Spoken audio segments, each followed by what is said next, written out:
Welcome to Sick Flicks. My name is Mike. This is our third take, and that's Dalton.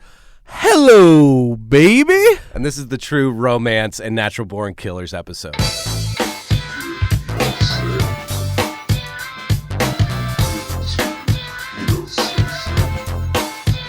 name's Dalton. And I'm Mike. My name's Dalton.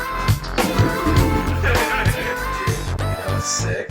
From the director of Top Gun and Beverly Hills Cop 2 comes a movie that will leave you breathless.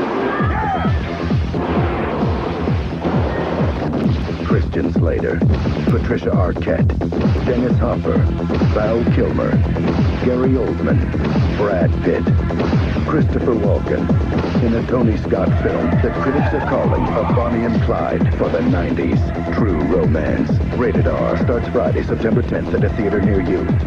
Dude, how sick is True Romance? It's unbelievable, man. It's unbelievable. What were you doing the other night, Dalton? was I doing the other night? Yeah. Oh, I was ripping a Tony? Dude, you were ripping a Tony. Always got to rip a Tony, dude. It's at least once a month, dude. If you message Dalton on like a Tuesday or Wednesday, there's a good chance he's ripping a Tony. Honestly, it's like it used to be Friday nights, post-work Friday night, get home, Rip a Tony? fucking see what's on the shelf, dude. Yeah. Get a little, there's Last Boy Scout, there's True Romance, there's Unstoppable. Unstoppable. Yeah, I'm all over it. Maybe a little Days of Thunder, you know? Days of Thunder, got that 4K Days of Thunder. When you want to change it up, you know? Yeah, a little deja vu. How important is Tony Scott to this show? It's essential. Absolutely essential. If you guys listening haven't seen like a good portion of Tony Scott's filmography, just do it. Like it's your home Sick Flicks homework. Watch Tony Scott's filmography. Watch the ones you haven't seen. Yep. The ones you have seen, watch them again. Watch him again. Just watch Tony Scott movies all the time. Your life gets so much better.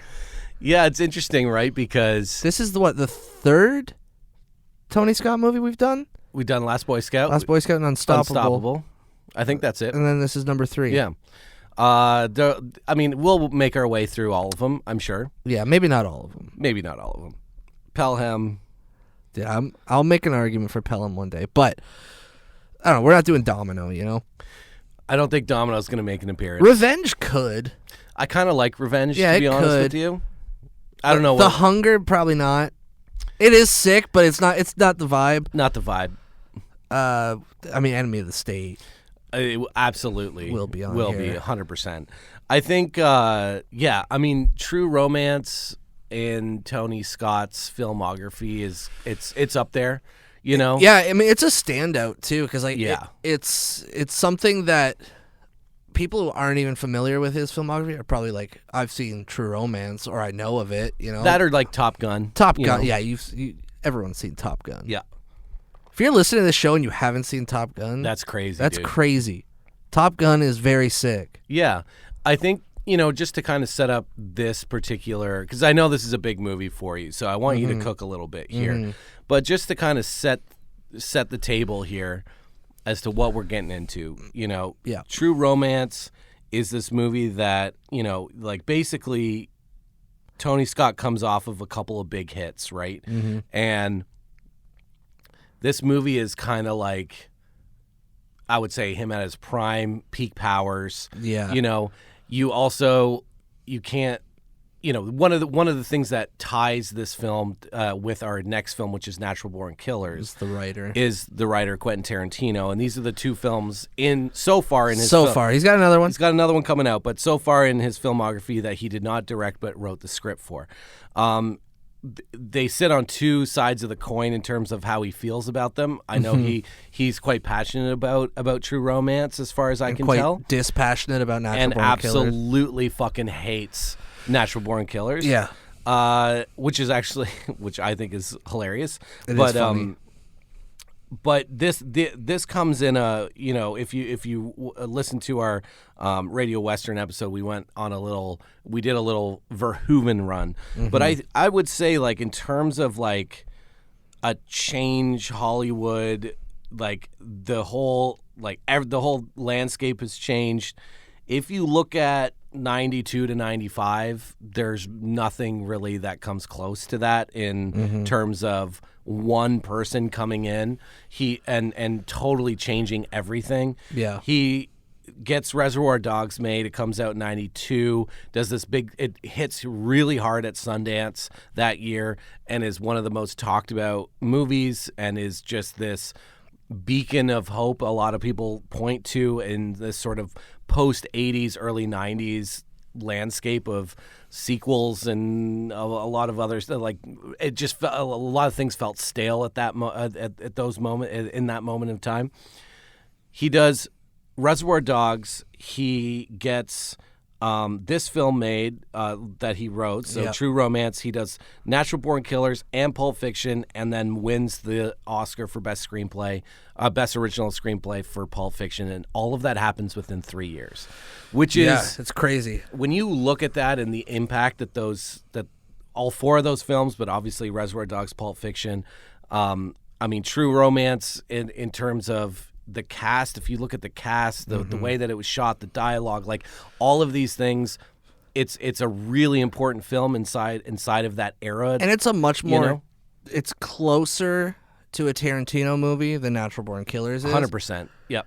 It's still very much a Tony Scott movie, not a Tarantino movie. It's just his dialogue is there. The dialogue's there, but also Tony Scott complements that story so well. Yeah. Because of the fantastical nature of the story. Yeah. And the sort of fantasy world that the story lives in. Yeah. So when you have the 4K director's cut, the Arrow set, as do I. Of course. And it looks so good. Like the blues, the oranges, the way that LA's shot, like the all pinks, of these. dude. His Cadillac looks fucking sweet. And it all just like helps to sell this sort of fantastical fantasy world. Yeah, it's candy colored. It's candy colored, and it complements what Tarantino put on the page, I think. Whereas Oliver Stone would, and we'll get into that a little more in depth in the second half of this episode, but he kind of just used that as like a base, like the idea of these two lovers on the run killing people and then getting put in jail is more so like he kind of just used that and then went off in a different direction, which is one of the reasons why Tarantino doesn't like it. It's actually one of the reasons why I love that movie. There's and we'll get into that, but with True Romance, I guess like I need you to cook a little bit here because I know how important this film is. I think we've set the table there as to when this movie came out, why it's so important in cinema. However, this is Sick Flicks. So, this movie's sick, right? And so what was your experience with it? Why do you sort of feel yourself gravitating towards this film more than other Tony Scott films maybe? I mean, this in terms of Tony Scott movies is my number 4, which is like, and it's because of the like, it does feel closer to a Tarantino movie. Whereas like I like Tony Scott doing like Tony Scott shit. Now this movie has a lot of Tony Scott shit in it. Yeah, it does. But overall, if I'm like, I want to throw on a Tony Scott movie, this feels a little less like an exclusively Tony Scott movie. And that's not to discredit the writers of those other films. It's just Tarantino's such a presence that it's like, I'll throw this on when I want a very specific movie. This is my number 1 Tony Scott on my list. Yeah. Yep.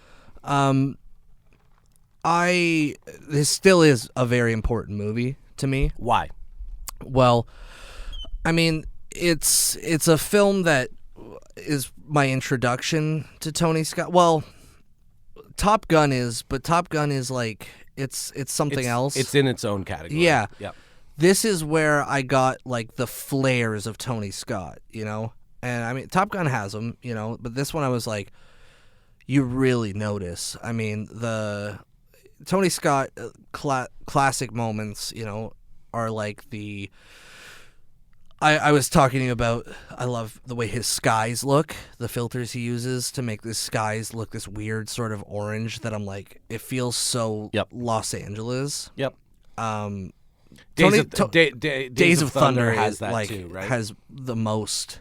I mean, the opening shot of Top Gun is that, you know.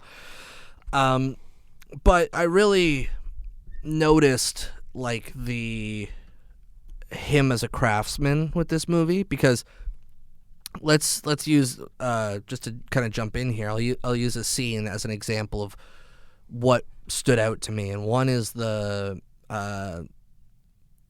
Clarence arriving at Drexel's place. Mm-hmm. So it's, you know, it has that Tarantino tension and dialogue and everything, but Tarantino would have done this scene so much differently.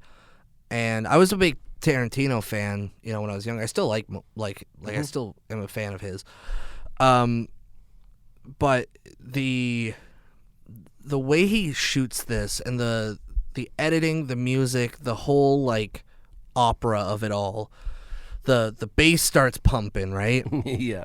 The violence escalates to a point, and like in Tarantino's world, the violence is explosive and quick, and in this one, it's like drawn out with that tension. Mm-hmm. It's also the angles. Tony Scott does this thing where in the middle of these shots, he'll cut to these like low angle Dutch tilts. Yep.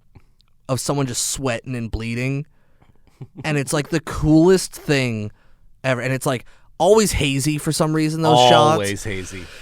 And the shot of him yelling at Drexel, pointing the gun at him, and he's bleeding down his face. I'm like, your heart's just pumping, man, and like the bass is going, and you're like, yeah, he is directing the hell out of this scene, and the shootout as well. I know we're kind of jumping all over the place, but I think we're gonna jump around. Important to talk about his directing style, and like in contrast to a Tarantino. That final shootout, you could look to Reservoir Dogs. You could look to even something like... It's a bigger stage, though, and it's way more complicated because it is. There's so many people involved. Yeah, so I would say like comparable would be even Bastards. Yeah, you know, like the La Louisiane sequence. Yep. It's a lot of people in a room, a lot of tension building. Mm-hmm. He also... This scene is really funny. And I think if Tarantino plays it, he tries to play it straight, build the tension, you know, like one thing adding on to the other just to like heighten it.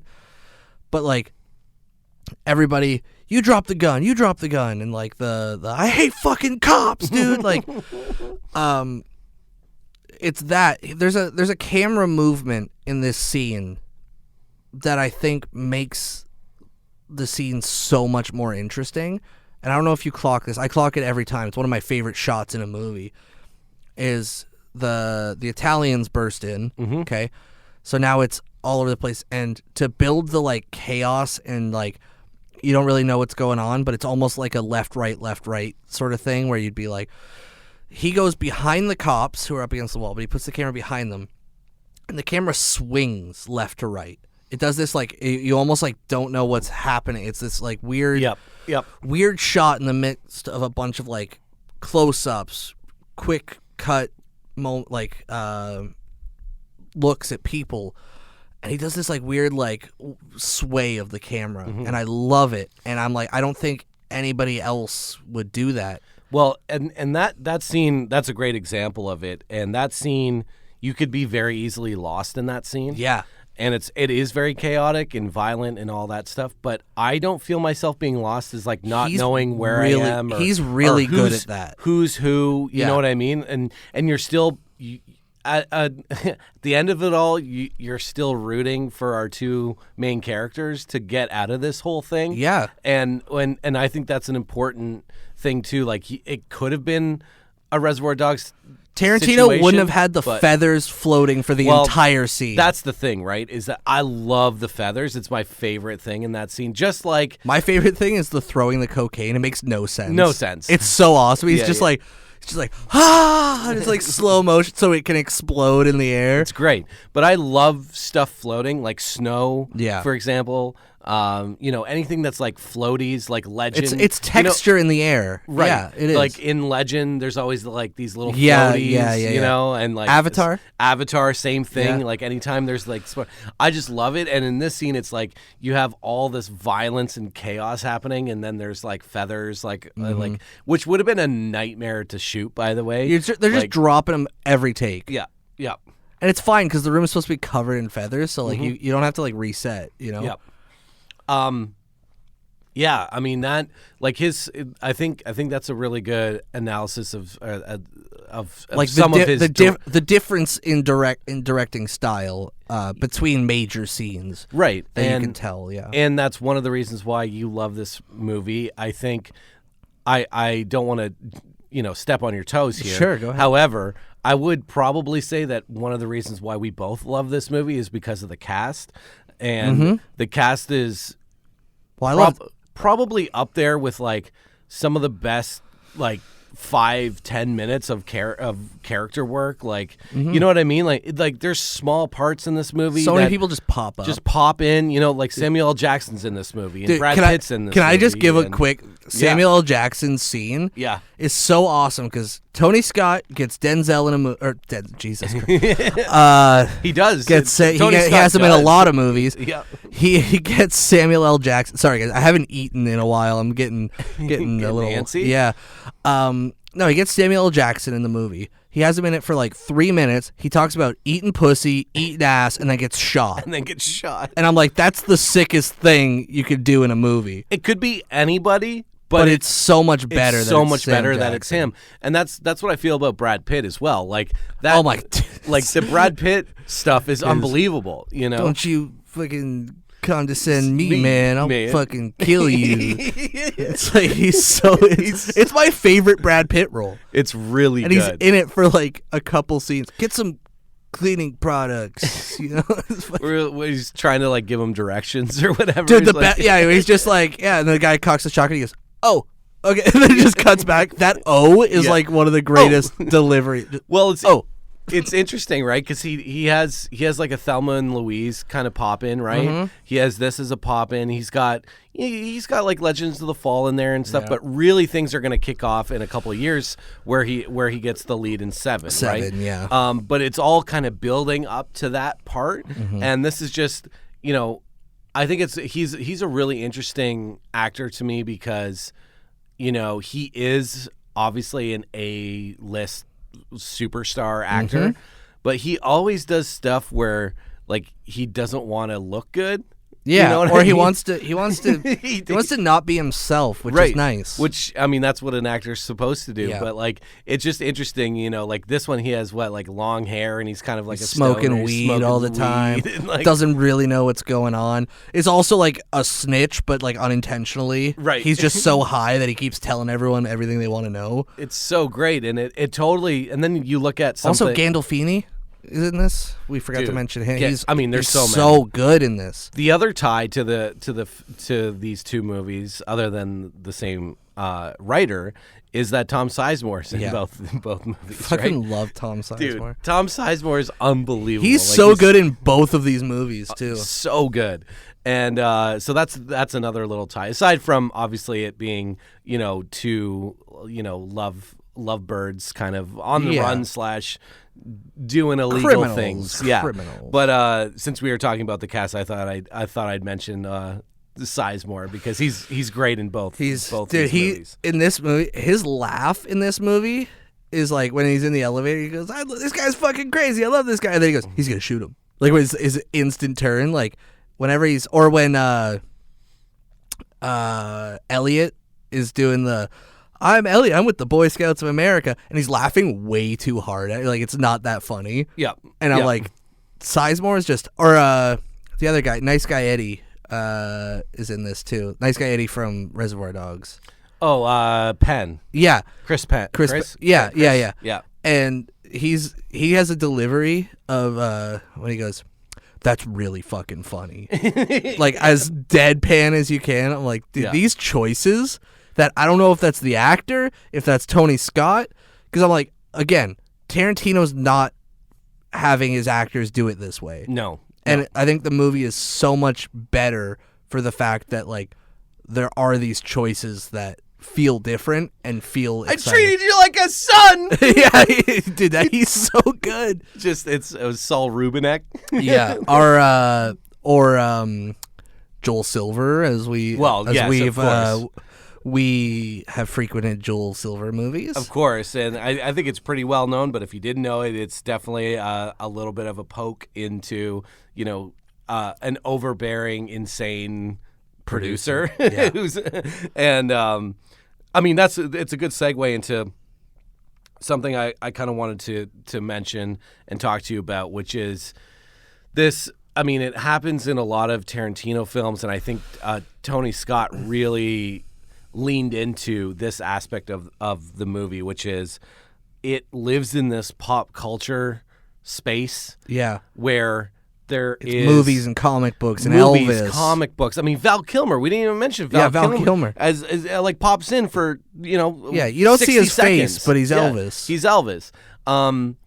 And you have the kung fu movies, and then you have the whole thing of like the Vietnam picture that Rubinek's trying to make, coming home in a body bag, and all this like. Well, he's making body bags too.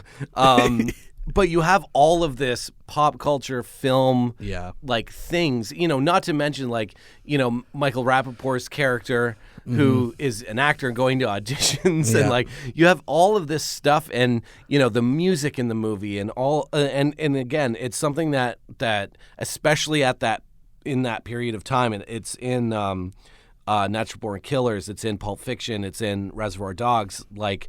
He is just so obsessed with movies that he can't help himself but put movies in his movies. And in the 90s, he was really obsessed with comic books. Yeah. Tarantino, he was like all over it. Like that's why, Crimson Tide, he did some writing on, and it's all the comic book stuff. It's all the Silver Surfer stuff. And and in this one, like Clarence works at a comic book shop, and he's like, "Let me show off my comic books to you." So that's one thing I thought we could mention before we get into like the sickness of scenes and things that we find. This is gonna be a hard one to like nail down, narrow down, because it's everything. I love and so this is both these movies. Though True Romance was a little bit quicker for me, but personally, both these movies were not movies that hit me right away. Okay, I liked True Romance. Just because of the action and there's a lot of sick shit going on.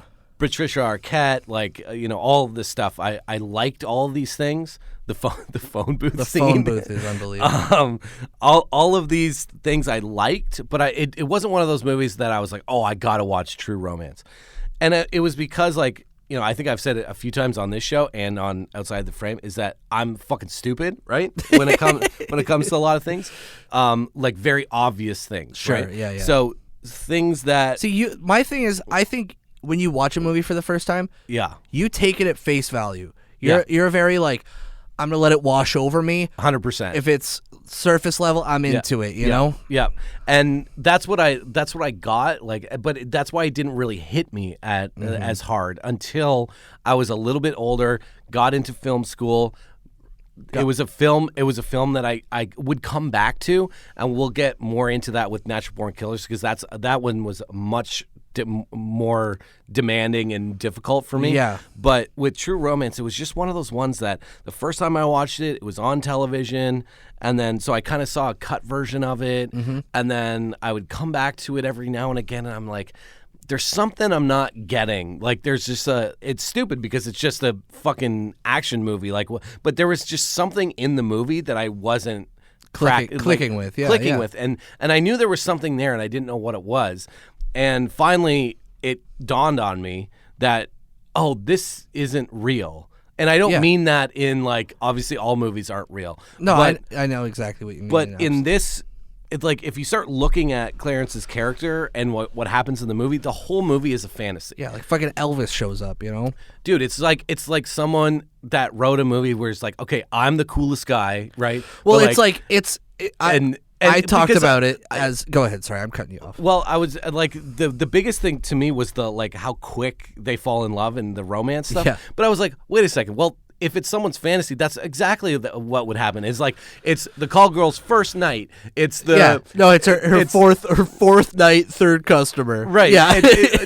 And you know they fuck and then they fall in love immediately and they have this which they I get love, married the next day. The next day, and you're like, and you're off, and this happens in the first like 10 minutes of the movie. Then he frees her from the pimp and it's every single thing is like this like over the top, and I couldn't get past. I was like, why is this movie? And then there was like scenes that were interjected in there and like all this stuff. But once I cracked that code, which again may seem obvious to people, but for me it wasn't, like at least initially when I was younger, then I was just like, you just lived through the fantasy. Oh my gosh. Then it was like amazing. Like I love this movie and I loved all the scenes, which brings me to our next point. I actually have sides printed out. So Dalton's going to play Christian, sorry, not Christian Bale. Christopher Walken. Christopher Walken. So Dalton's going to play that character. I'm going to play Dennis Hopper and we're going to do a live reading of the scene. Yeah. So hopefully you guys are excited about that and we're not going to censor anything. No, we're going. And we're just going to read it. So here we go. We're not going to do that, guys. We're not going to do that.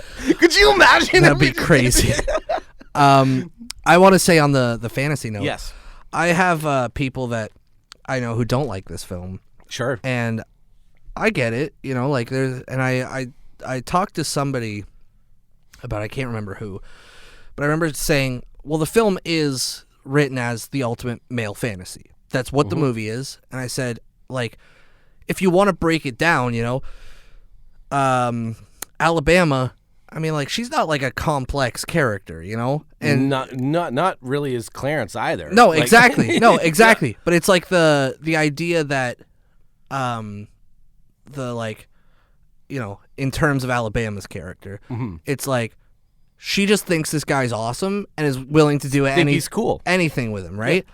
And I said, if it wasn't for her acting, and it wasn't for the way Tony Scott views these characters as, like, he wants to make her someone that you want to love. Yep.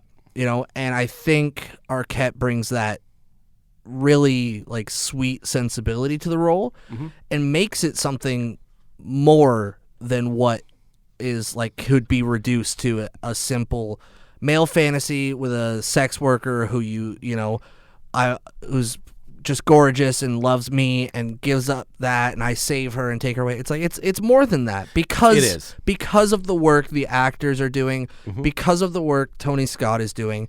Now, like, it's simple in the sense of Christian Slater is confident enough to know that he's cool. The problem is that no girls think he's cool. Exactly. So, and then you have the opposite where you have Patricia Arquette's character and she just wants to have someone that's cool fall in love with her. Exactly. And so it's a perfect meeting. And there's nothing is deeper than that. That's what it is. Yeah. She thinks he's cool, and he thinks that it's cool that she thinks he's cool. Yeah, exactly. You know, everything about this movie is just to make it's cool. Is to make everything cool. Yeah. And that's why it's hard to ignore on a show like this.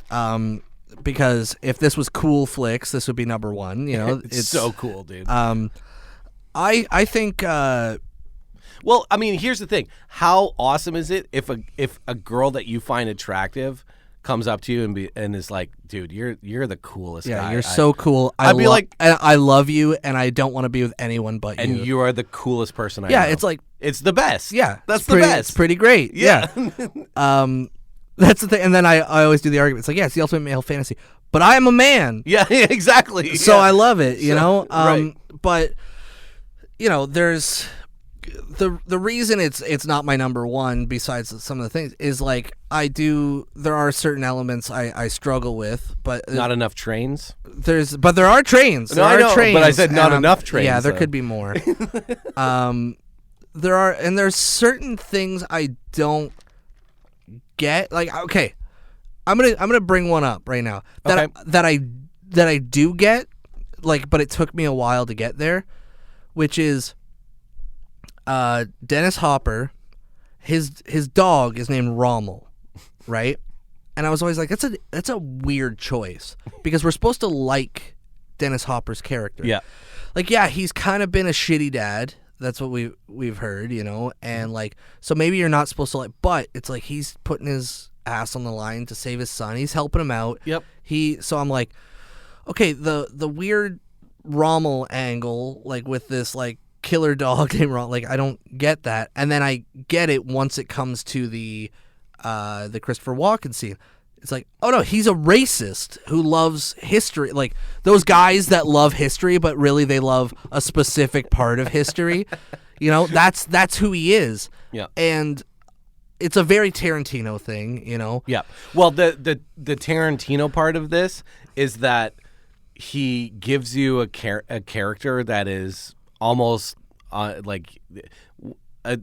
on the surface a terrible human being. Yeah, he's reprehensible, but you can't stop watching him. Well, not just that, is that he actually does something that you're rooting for him to do, which is actually a good thing, which is to save his son. Yeah. Right? So that to tell these guys to go fuck themselves. You know? But if you strip away all the other stuff that you just mentioned, at the core of it, it's a dad being like, I'm a shitty person. And exactly. I'm a shitty dad, and here's my shot to redeem myself. Exactly, and that's why I always found it weird that he went that much further. Yeah. So like, there's a few moments in this movie that do that to me, and that's why it's not that I don't like working for a movie. I love working for movies. That's like my favorite thing. Yeah. It's just there's some choices that I'm always like, that's an interesting choice, and I don't entirely get it, but it's like it never detracts anything from the movie. No, and I think what is also lost on especially, I would say the generation now / how Tarantino's been, we'll say, like the rhetoric around him and like what's been written about him, blah blah blah. So what you have to remember is that at the end of the day, he's a little stinker. Okay. Oh, I know he is. Yeah, he is a provocateur. Yeah, he absolutely. He uses tools available to him to as outlets for that. Mm. At the time, those things were like TV interviews, his own because films, it's so much fun, right? Yeah. But that's why like things like the Paul Dano thing. When people are like, how can this? He's doing the Kanye thing. I'm like, well, you don't, like, he's always done that. Yeah. And so when it comes to, like, this film, there was no other film like this movie when it came out. Mm-hmm. It is supposed to be controversial. Absolutely. It is supposed to be pushing your buttons. Right. No, I know. Yeah. But I'm just saying that that's lost on a lot. Like people forget that that's part of his deal. Yeah. You know what I mean? Yeah. You're supposed to go like, oh shit, like whoa, like he's thinking, okay, what if I took this scene to this next level and this next level and this next level, like, and then you couple that with Tony Scott's ability to build and build and build, right? And you get a kick-ass movie that is supposed to be a little challenging, which is why we're gonna read this scene. That we're talking exactly. But like, I think there's a lot of interesting things going on there. I mean, even the Drexel thing, like it's the crazy dude. I love Gary Oldman, and I love the fact that it's a swing for him, dude. Dude, I am telling you very clearly, for coming from a person who has watched movies their entire life. Okay, their entire life. It took me until my mid-20s to realize Gary Oldman was in True Romance, Harry Potter, Leon the Professional, and Fifth Element. Yep. Okay? Because if you think of his characters in those 4 movies, they're so different. Not only is the quote-unquote characters different, he in no way, shape, or form looks the same in any one of those movies, right? It's what he's best at. And this, I mean, it's so fun. Like I know people will find it offensive. Again, we've talked about one of the reasons why, or a reason why that kind of stuff's in the movie. But I find what Gary Oldman's doing like really funny. It is. It's extremely funny, and it's very entertaining. And but he's also intimidating. Like he is. It is, and it's so over the top. Yeah. That's like if he was like it's kind of underselling it, it wouldn't similar work. to the Leon thing. Yeah. He's Yeah. scary because he's so over the top. Get me everyone. Yeah, it's so good. Yeah, it's so he's good. great. You know, so yeah, let's get into a couple of things that we think are sick in terms of scenes. Okay. Yeah. So, give me a couple of scenes that stand out to you as being kind of what you see as like the sickest parts of the when I say true romance. Yeah, when I close my eyes. What are the first like 2 or 3 scenes that come into your head? I'll give you a couple. One, it's the Drexel, Clarence, killing Drexel. It's the shootout at the end. Yeah. It's, Alabama and Gandolfini in the motel room. Yep. It's the Dennis Hopper scene, and I really like the scene at the amusement park. Oh, it's great. Where they're on the phone doing the Dr. Zhivago bit. Yeah. I'm like, this is so good because like I like the change in the where he's just like. He's like, what the fuck do you want? Like, why are you calling me? And then he just goes, well, Dr. Zhivago's a pretty big movie, you know? I kind of deal with my own distributors and everything. I think that's great. Anything with Brad Pitt in it. The phone booth scene. What happens in the phone booth scene? They fuck. but it's also Michael Rappaport. But that's the energy in that scene is so good. That's the hello, baby. But like when that hits and then the rest of the song plays and it's like they're trying to have this talk and Rappaport's taking a shit and he's out of toilet paper and then he's like what money troubles? What are you talking about? And they're just like they let the phone fall just because it's perfect. It's so good. Yeah. Yeah, for me, I actually really love the scene after they hook up for the first time and they're like in front of the big billboard. Can I tell you something? Yeah. Right after, so I've seen this movie a bunch, right? Yeah. Once or twice. I love that song okay, I'm going to cook for a second here. Go for it. So there's 2 things about this. One, I miss the old school like 90s erotic thriller kind of those sex scenes. I know. Those sexy the silhouetted, you got some smooth R&B playing. You just like people are sweating, people are licking, you know? It's like oh yeah. It's so good. And like Verhoeven is a master, and we just did a Verhoeven conversation. We're going to do Basic Instinct. Don't worry about we that. We will. Yeah. But watching, I'm like, God, this is like one of the best. Like Days of Thunder has a good one too, but Top Gun has a good one. And this one, I was like, what the fuck is that song that's playing? Because it rules. Yeah. It's like, and then I looked it up and I listened to it and I was like, dude, I can't hear this without seeing it's the final shot before they go out onto the balcony is them sitting on the edge of the bed and they just like there's this really nice moment where they just hold hands and like he like puts his head on his shoulder and like it's like there's like real love in that scene. And I absolutely that's one that I'm mad I missed because I was making like a lot of mental notes about it. Yeah. And it's really something we lost in Hollywood is this kind of sex scene. And I'm mad about it because, and like people laugh at it, you know? Yeah. I like it too, man. Like I love it. I love it. I don't just like it. I love it. Yeah. I love it. People laugh at this style of like, because it's been parodied so much, right? Yep. Like I think if I'm remembering correctly, I feel like the new Naked Gun movie parodied this. Mm-hmm. Like movies of that kind do it all the time. Yep. But I'm like, it's movie magic. It really is. Like I think no one has ever had sex that looks like that.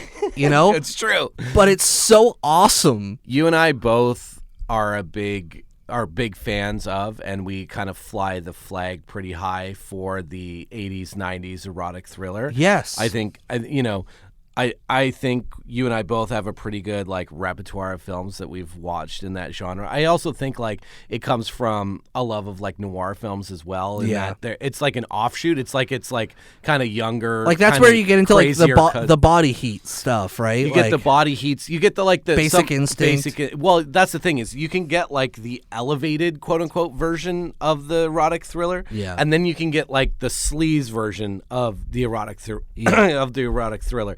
Then, of course, you get there were so many, because Fatal Attraction and Basic Instinct were so big, you get this whole, like, cottage industry of movies that are, like, B and C and D level, and they don't really, like, they can be fun if you get the right one, like, in whatever, but for the most part, they're pretty, like pretty PG and pretty, like, pretty lame.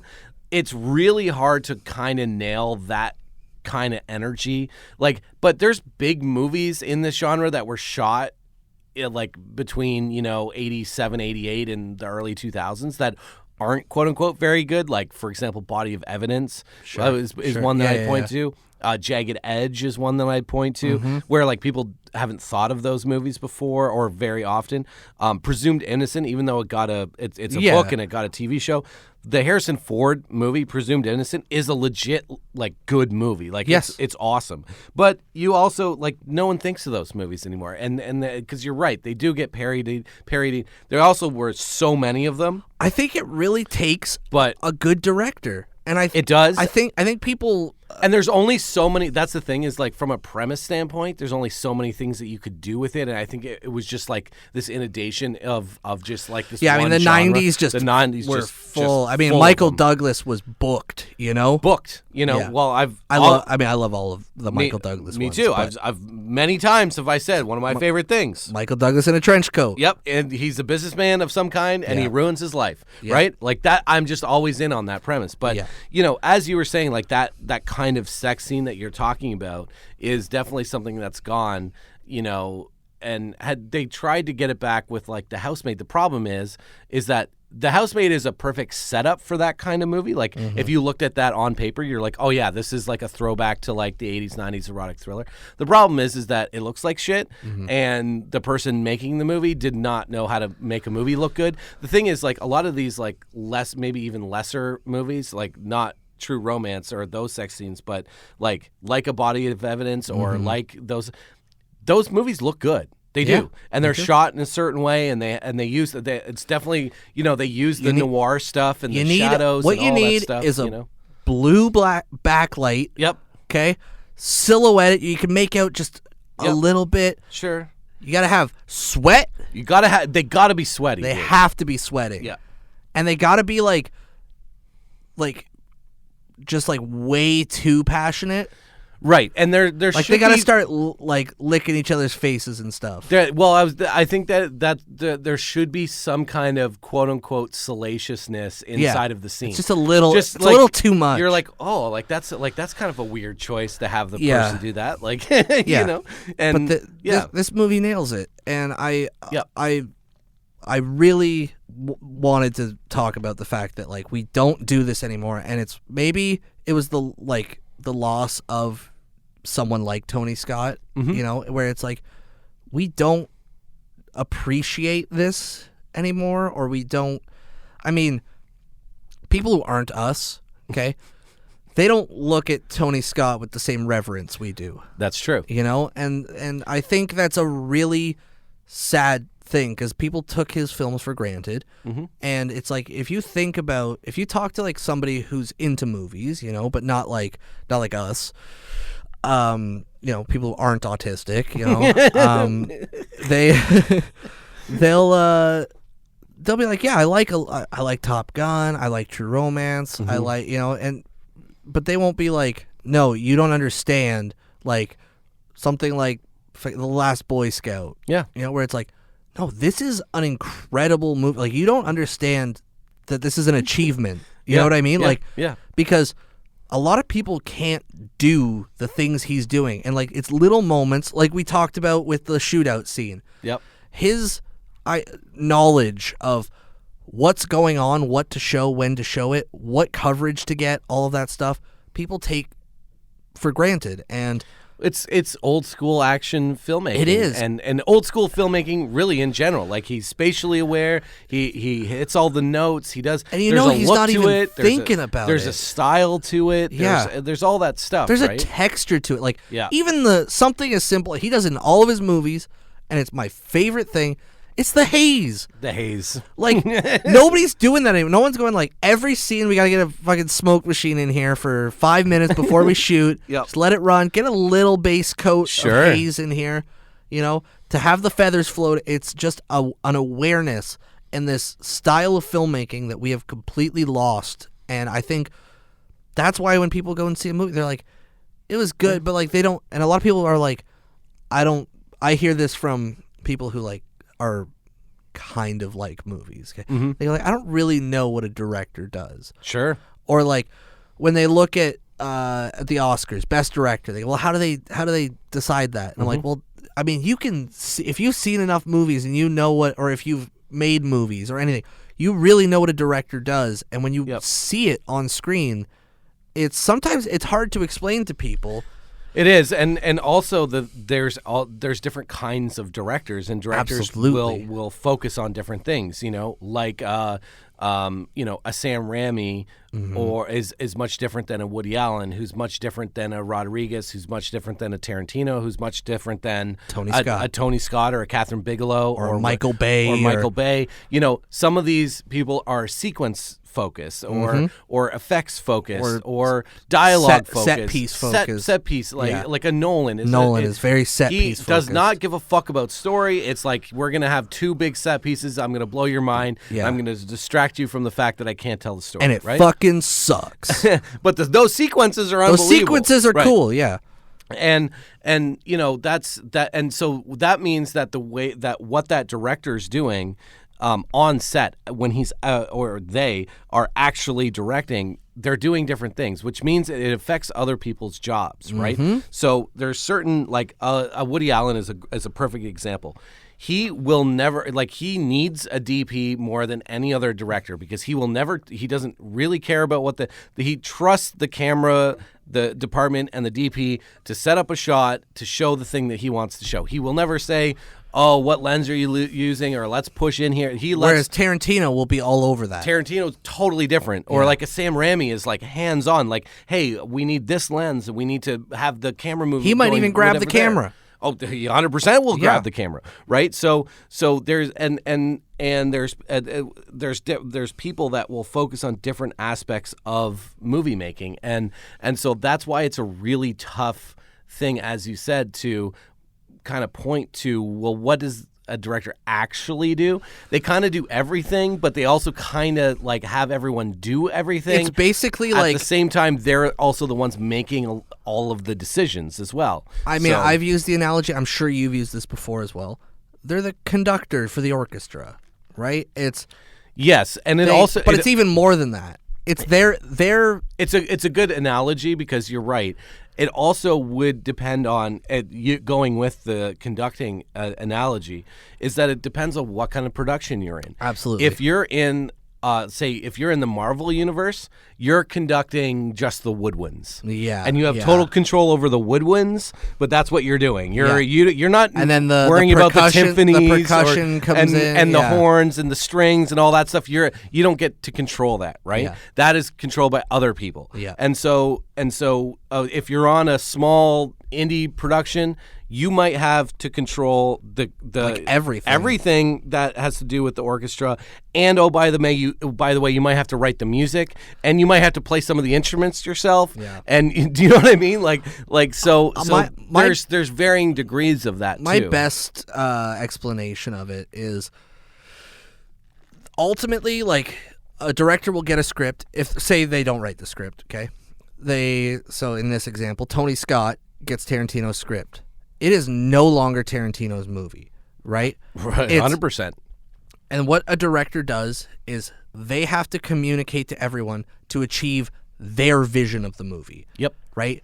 That's why you get things like auteur theory and things like that. We won't go grade 9 English on you, but it is ultimately like when you see a movie, and people disagree on this, but this is my I believe in this wholeheartedly. It is the director's movie. It is Yep. their vision that they have conducted the orchestra, they have talked to everybody to achieve that kind of movie, that specific vision. Yeah. And I think that's why when I, to bring it back to what we were talking about earlier, when I look at my love for Tony Scott in particular, is a lot of those movies that he's made, you can watch them and if a different director made that, it is a drastically different movie, and it is a significantly less enjoyable movie. And I know that we often talk about Unstoppable on this, but like, I don't know anyone else who could make that movie that way. No, absolutely not. Well, and that's a good point too. If you let me cook here for 30 seconds, Dude, I would love to let you cook. But this is something that I'm very passionate about, and that I cannot tell you how annoyed and angry I get when I see this. Okay. Yeah. And it's when a filmmaker comes out and blames the audience for not going to see their movie. Yeah, that's... And I'm not going to start naming names, and I'm not going to start naming movies. Yeah. Because that'll get me in a whole other bit of trouble. You'll get fired up.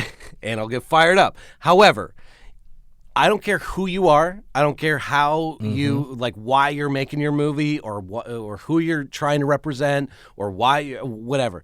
If you sit in an interview and blame the audience for not coming to see your movie, you're a bad fucking filmmaker, okay? And they're not going to go see it after that for sure. And not only that, your movie sucks shit. Yeah. Okay? Yeah. Because because again, I 100% believe what you just said, where it is your vision and as a director, and it is your job to communicate your vision to everybody else, and what's on screen is your fucking fault. And if you can't sit there and take ownership over what you did, and you're going to blame performers, you're going to blame the social sphere. Yeah.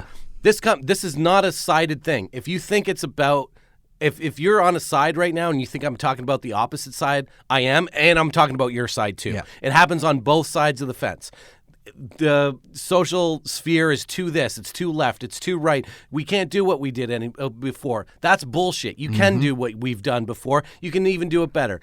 The thing that just drives me up the fucking wall is when they sit there and say, well, it's the audience is this, so that's why they didn't see my movie. No, maybe the audience didn't come and see your movie because it fucking sucks.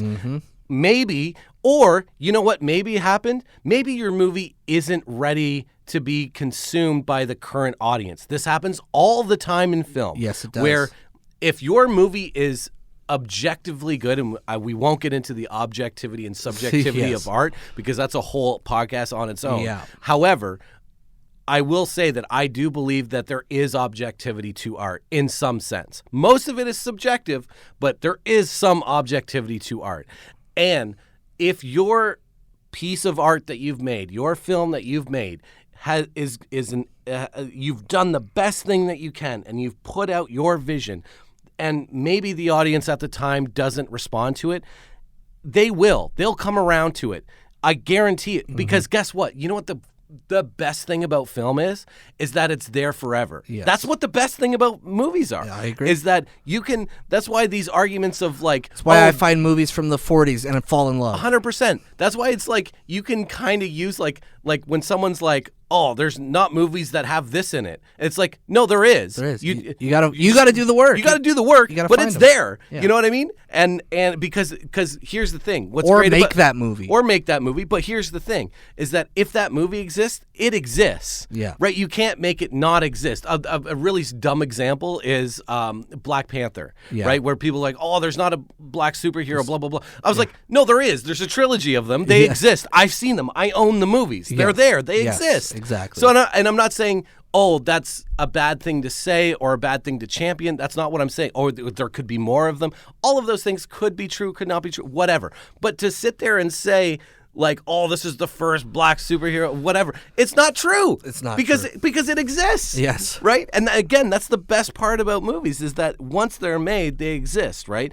So my point is, coming back to what you were saying, why I get so fired up is being having made feature films myself or whatever, having had some success in some areas and definitely a lot of failures, right? You cannot blame the audience. And to see filmmakers blame the audience, and it's been I guess more of a trend in the last, like, I would say 5 years, that maybe 10 years, I guess, where it comes up where filmmaker blames the audience. I just get so fucking fired up, man, because like I'm like, do a better job then. Yeah. You know? Or you know what? Maybe you just made a stinker. And guess what? That's okay. It happens. It's not the worst. Just own it. It's not the end of the Yeah. world. You got to make a movie, man. You got to make a movie. You're like one of like very few people in the world that got to make a movie. And you know what? Maybe it was a stinker. Maybe it didn't end up the way that you wanted. So try again. Because like a lot of these people, again, I'm not naming names, but a lot of these people they're not like one and done. All of these people are still making movies, right? Yep. So you'll have another shot and you go do it again, do it better. If you're relying on the audience to make your movie successful, you'll never be successful. You just won't. Well, I mean, So, a good example. that's my little rant. So I'll say one thing, and then I want to do sickest lines before we move on. Yeah. But to that point, a perfect example of that is Paul Thomas Anderson. Yeah. Right? His movies, they're incredible movies. They don't generally do well at the box office. Nope. Right? They don't. One Battle is his most successful movie, and it just came out. And that's what I was going to say, because that spoke to an audience, right? Like, it has a lot of themes that people are feeling nowadays. Right in the moment. It's right? like, it was the perfect movie to like, and it's crazy that he's been writing it for 20 years, but it's like, he knew when to make that movie, when to drop that movie, and it's helped. Like, he hasn't been the most like financially successful person, right? But he keeps making movies, and all of them are great, and he's come around to the point where he has found an audience, and it's great to see, and it happens. And you know what? This is something that I'm gonna say, and it is so important, and it's a lesson that is really hard to learn. I learned it, and I'm still trying to grapple with it, right? It doesn't, very rarely, I mean 1 in a billion, right? But very rarely does anything, especially in film, happen overnight. It's a long process, right? And what example is PTA? It's not just, he made one movie and now is the biggest like filmmaker ever. It can seem that way because of all the attention One Battle's gotten. Yeah. But he's been around for 30 plus years, right? And that's real, like, well, 30 years. 30 years, yeah. So that's really important to know. And like and I think that plays into a lot of these frustrated filmmakers where they're like, well, my movie didn't do well, so fuck the audience and fuck the box office. You can't be like that. And why can't you see what, like, you, because it's like, oh, well, now I'm not the biggest film, like this was going to be the thing, and like now, it's like, well, it doesn't just happen. You got to do it for the love of the game. And I'll say this whole, like, and there's a generation of filmmakers that are my age, my generation, right? Yeah. So you have your Damien Chazelles, right? You have your Jordan Peele's, you have your the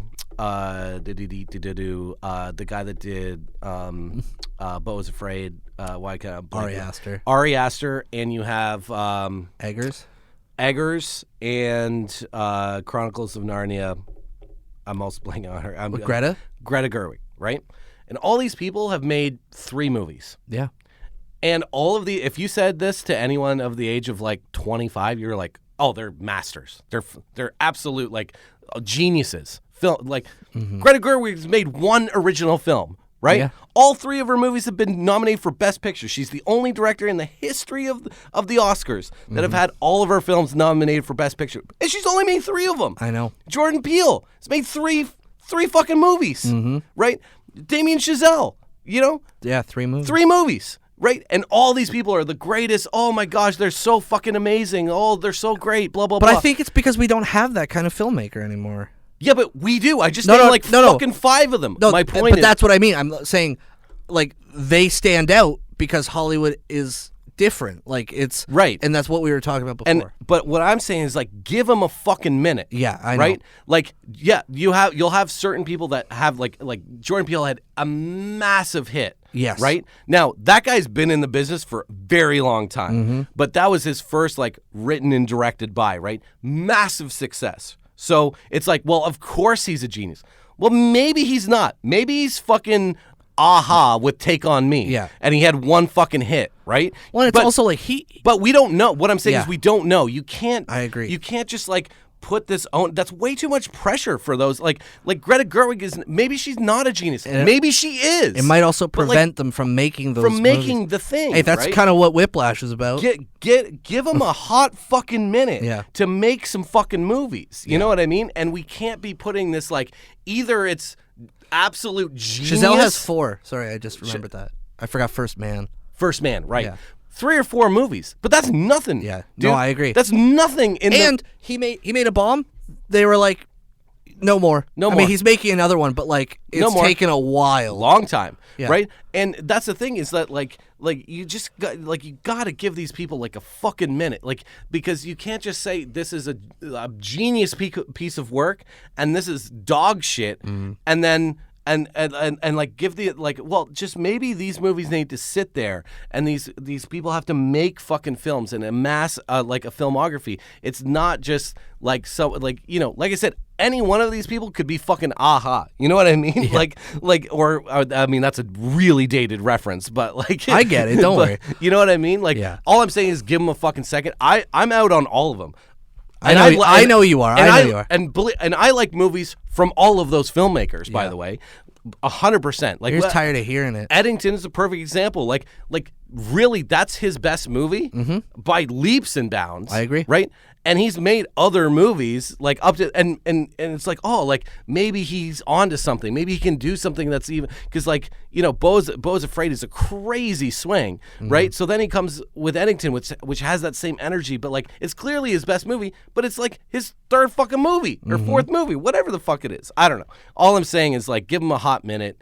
And let's maybe not call all of these people like masters and geniuses after they've made 3 movies. You know what I mean? That's my point. Well, let's talk about a guy who is a master. Who's that? And let's just wrap up. Oh, let's wrap. True Romance, the movie we've been talking about. Yeah. We got a little off track there, but it's good. It was sick flicks, dude. yeah. It's we're sick gonna flicks. do it, guys. We're gonna do it. We're gonna do it. Okay, to wrap up True Romance, It's sick. Sickest lines. Just a quick, dude, some off the top of the dome. Here's the thing, okay?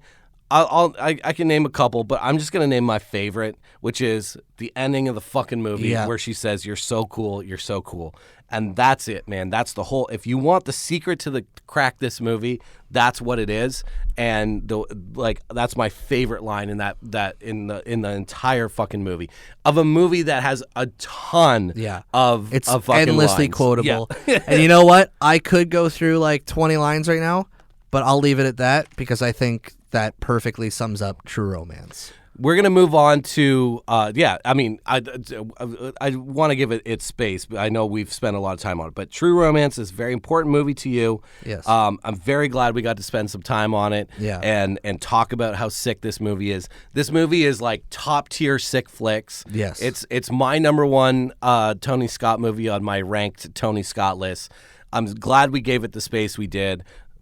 Fucking True Romance is sick as fuck, dude. I love this movie. We're gonna move on and talk. We're not gonna go too crazy on Natural Born Killers. We'll let you guys. But we are gonna talk about it, and that's what's coming up next. An Oliver Stone film. Critics call it a big, dazzling, chilling portrait of a nation hooked on posing for the camera. Breathtaking. We're fake. Brilliant. Can't stop fake. Nobody can. Woody Harrelson, Juliette Lewis, Robert Downey Jr., and Tommy Lee Jones.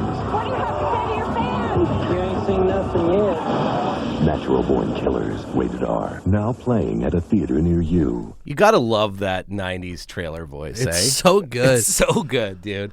Natural Born Killers, directed by Oliver Stone, written by Quentin Tarantino. Mm-hmm. Dalton, is Oliver Stone a good director? Oh, we're going right there. So I have said multiple times to my good friend Mike here that Oliver Stone is a bad director who accidentally makes good movies. What do you mean by that? Well, I mean, like, when I watch his... Well, not to get back into the conversation we just had, but what you can tell what a director brings to a movie. And like, you know what, this movie, there's some good moments I can point to express this. So I'm going to start really quickly with the opening scene and the diner and the. It's one of my favorite scenes in the movie. Now, there's a moment in this that I find really hokey, and like it's the way he does it where I'm like, I can see Tarantino doing this, and even though this isn't written in the script, it still feels very Tarantino. Yep. But the way he does it just doesn't have the same juice, you know? It's the knife. I love the knife. But it's so Sam Raimi, though. Yeah, it is. I love it. But there's something about the way he does it that doesn't feel perfectly executed. Yeah. And there's a lot of that. Like, my best example of Oliver Stone accidentally making a good movie is Platoon. Platoon, yeah. Because I'm like, there's a lot of really dumb shit in Platoon. And it works. I mean, Scarface is the same way where I'm like... Yeah, he didn't direct it, though. Sorry, he wrote it, yeah. But it still feels like an Oliver Stone movie. Yeah. But like, there's stuff in that script where I'm like, this shouldn't work, but it does. And I think it's hard to put like a word... Like, this is one of those things that we were just talking about where you see what a director does, and when you watch certain Oliver Stone movies, the only time I think he's made like a genuinely good movie, and he meant to, is JFK. Yeah. And it's like he was cooking, and I think it's because the passion was really there, and like he was kind of like, we won't get into we could do a whole thing on JFK, but we won't. It's a movie though, right? Not a documentary. It is a movie, not a documentary. Okay, cool. That's all I wanted. Yeah. But like, there's really good shots. There's really good tension. There's really good like pacing. And I think this movie in particular works because it's erratic to the point where it almost feels like he doesn't know what he's doing. You know, it's very chaotic, very punk rock, which is one of the reasons why I love this movie. Yeah, he's trying so many different things, and it's like he's not worried about what will stick. Like if something doesn't work, you're onto a new thing in the next second. You know? And he gives himself the freedom artistically to always cut to whatever he wants. Exactly. Right? And because of the style and chaotic nature of the way the story is told, and the story itself is like he can cut to whatever he wants whenever he wants, right? And I think that lends to my point, which is he's not a great filmmaker, but I think he knows that, and it gives him the space, it gives himself the space to correct it. Yeah. And he's like, while he's making a movie, it feels like he doesn't know what he's doing. And then when he sees it, he does know what to do with it. I think also the key to the successful Oliver Stone movies is his number one passion, which is America. Yeah. And the back and forth that you can tell the contradiction he feels, yeah. Because he both understands and loves the country, knows why it's great, and at the same time has this deep-seated, I don't want to say hatred, but doubt and question as to the nature and why it is great. I think he loves America, and he hates what's happening to it. But he's currently happening in the 90s. Throughout his entire career. In the 80s, in the 70s, in the 60s, yes. And I think that's a really...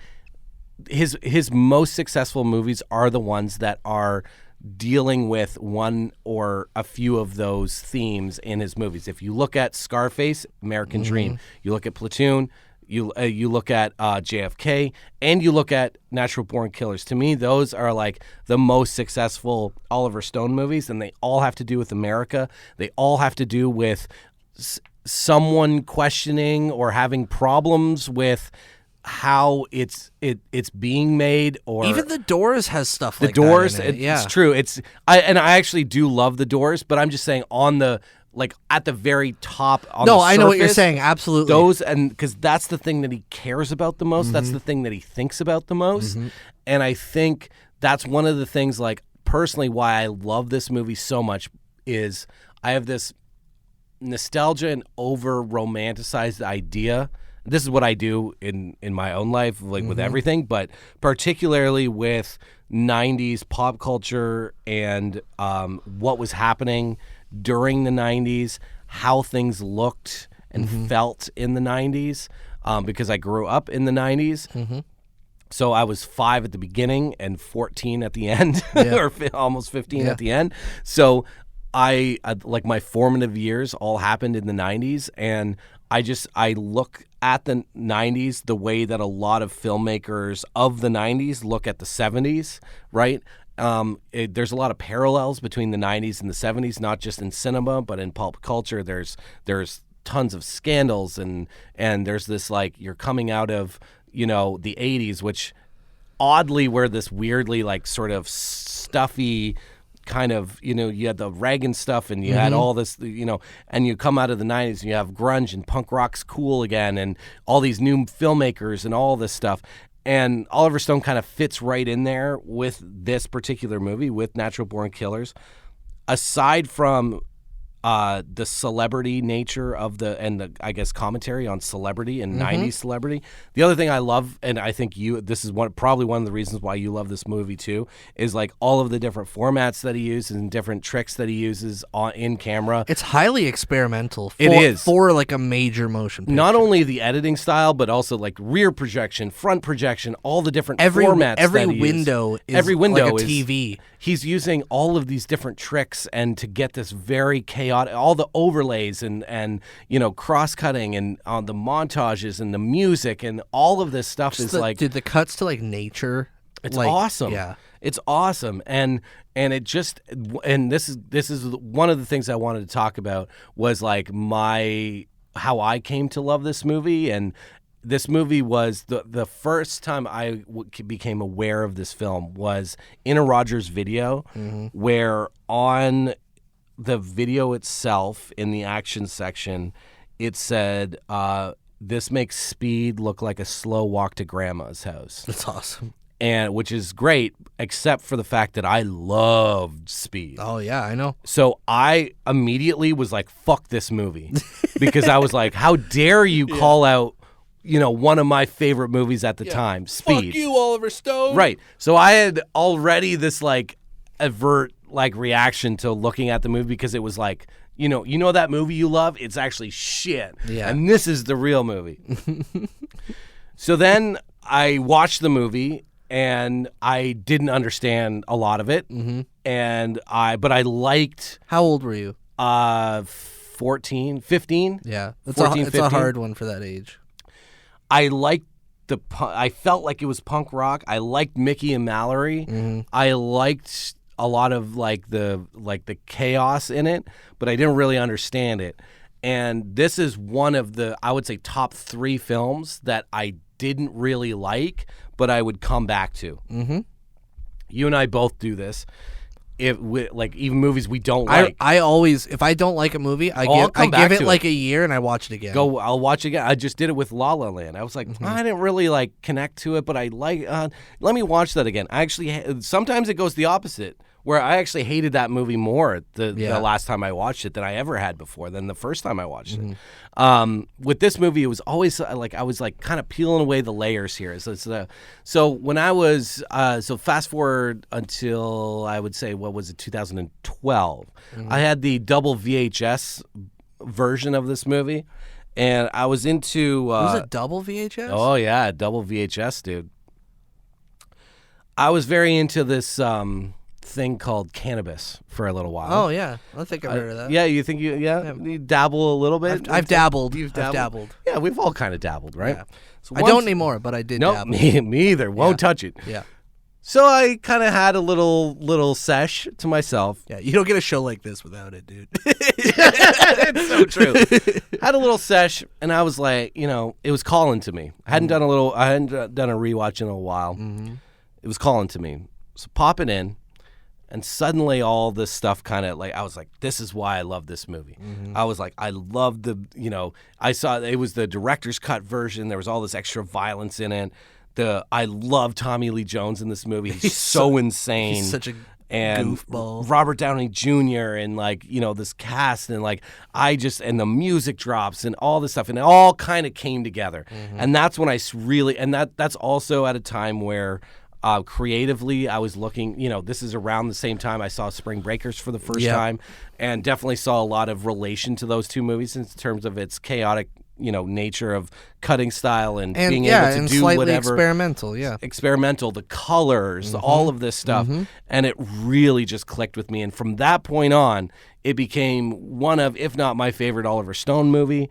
I don't really give a fuck at all if Tarantino can go on the biggest podcast and the biggest news outlet you want, and he can trash this movie and have everyone hate it. And all the Tarantino heads follow him, and they don't. They're like, Tarantino hates it, so I won't watch it. Blah blah blah.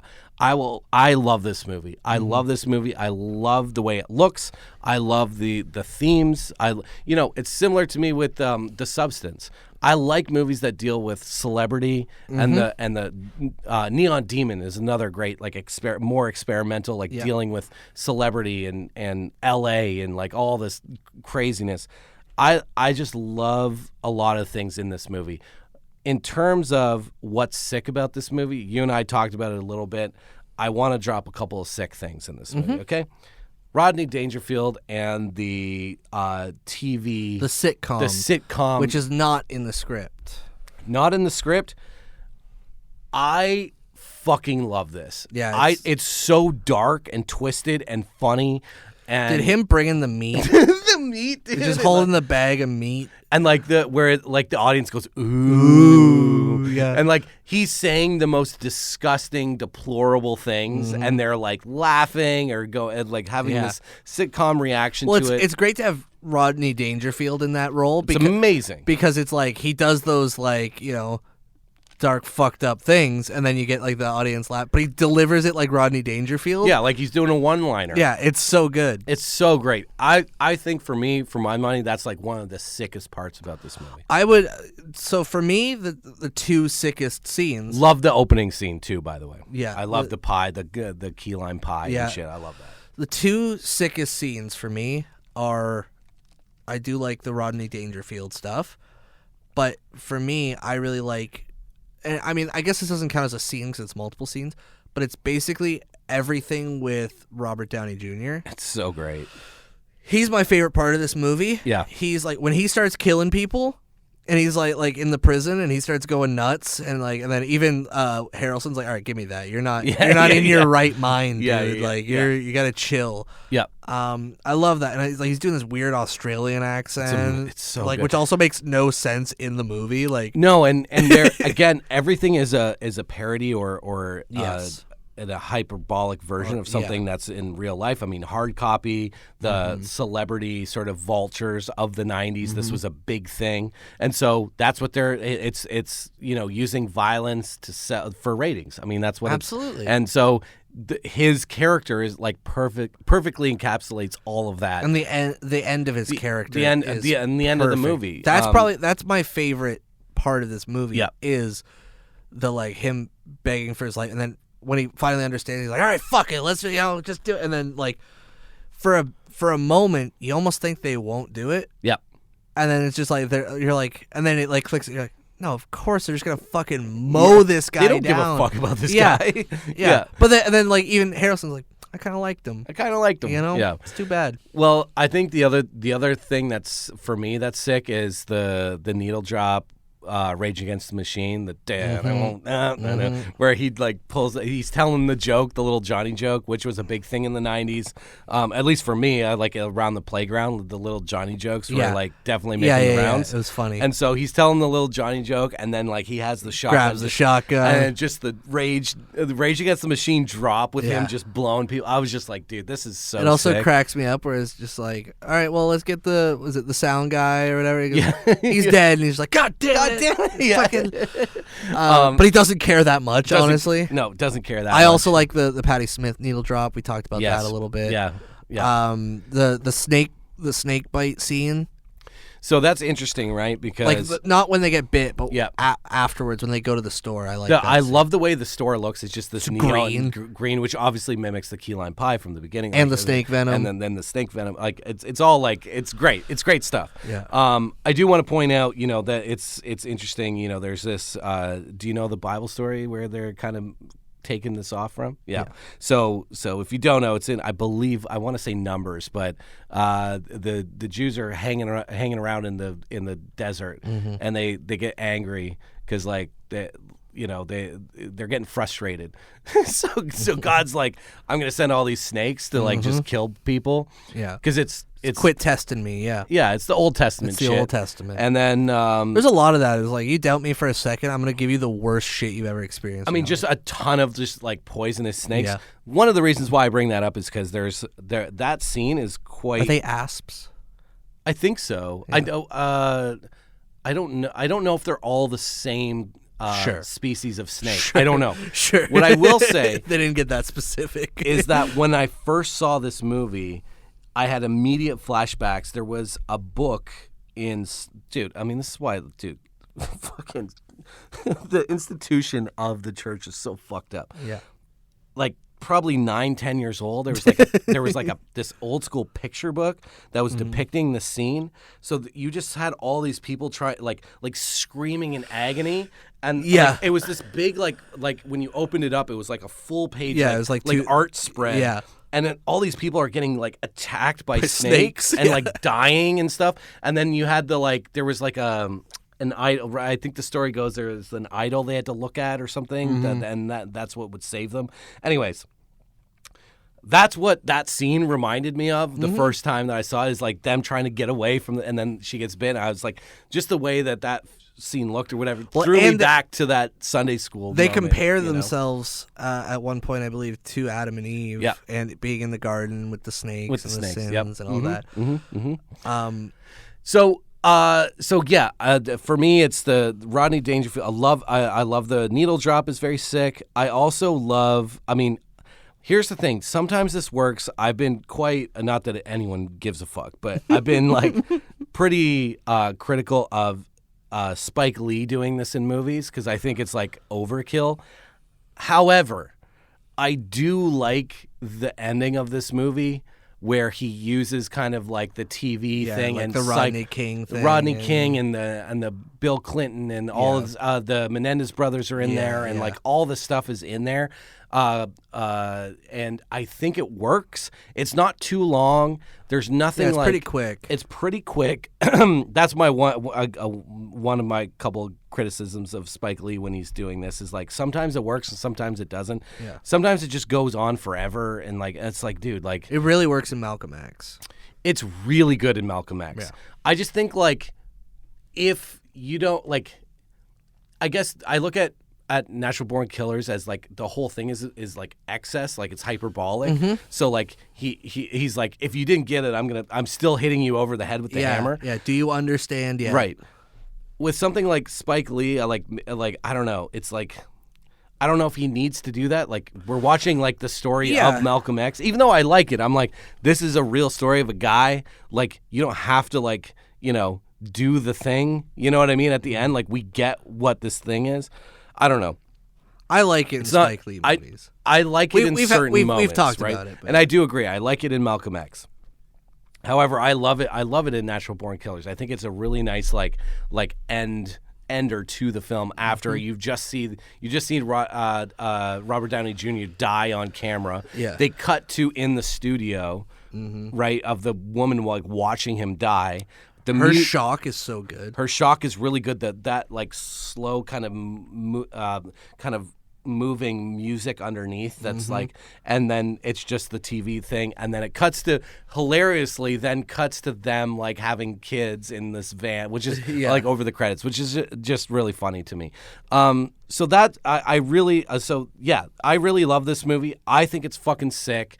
I've seen this on every format that's available. I've seen it on VHS, on DVD, I've seen it on 4K, I've seen it on Blu-ray, I've seen it on every format.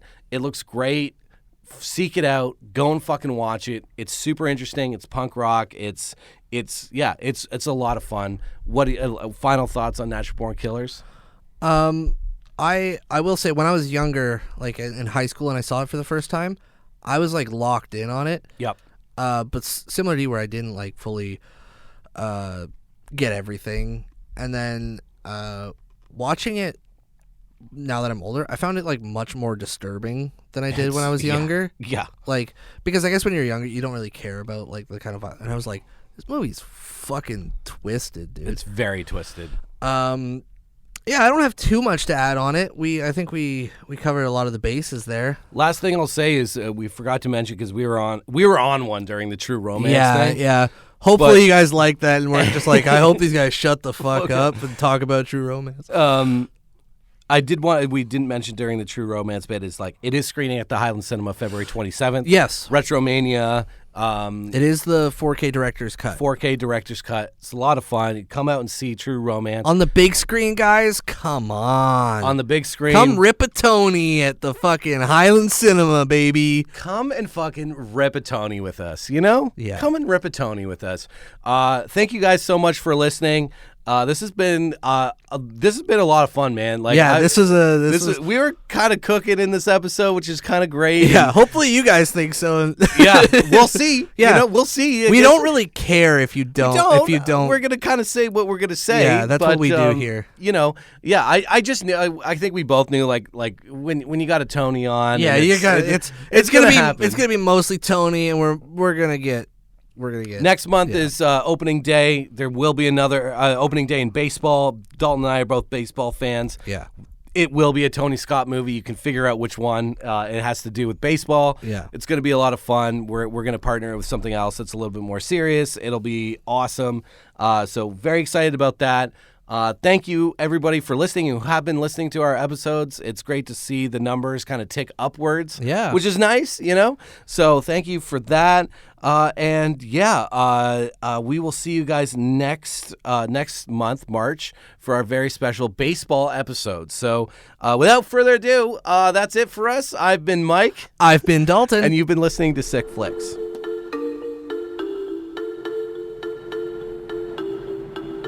Amid the chaos of that day, when all I could hear was the thunder of gunshots, and all I could smell was the violence in the air, I look back and am amazed that my thoughts were so clear and true, that 3 words went through my mind endlessly, repeating themselves like a broken record.